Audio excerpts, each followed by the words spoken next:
जल्दी आई बरोजे गरम आई बरजाई में तोहके घुसुर घुसुर के। हम जल्दी आई बरोजे गरम आई रजाई में तोहके घुसुर घुसुर के।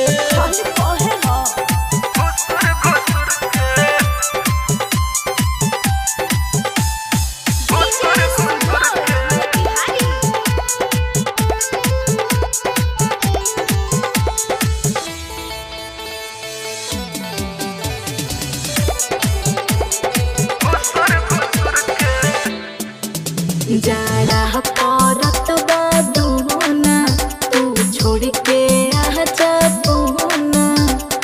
आवे दरानी हमरा के होई खूबे धुन धुना। हाँ तो हमहू जो हते बाने।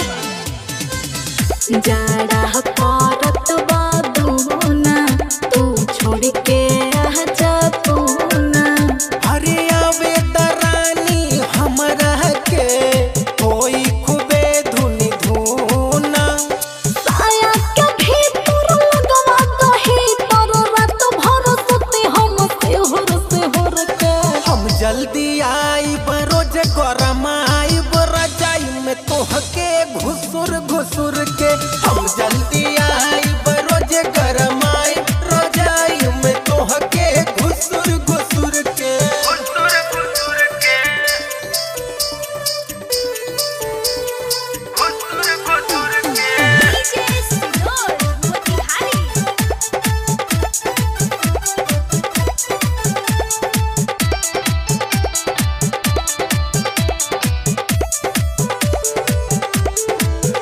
चल गइला लेके से कनी ऐसन मरद ना देखनी। का कोही हमहू सो पड़ुआ के समझाई रोज रोज के तनी। आई जरूर रानी।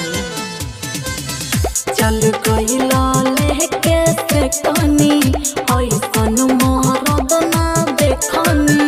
अरे का कोही हमहू सो पड़ुआ के समझाई रोज रोज के तनी।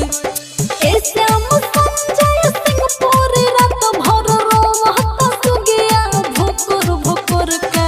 हम जल्दी आई बरोजे गरम आई बरजाई में तोहके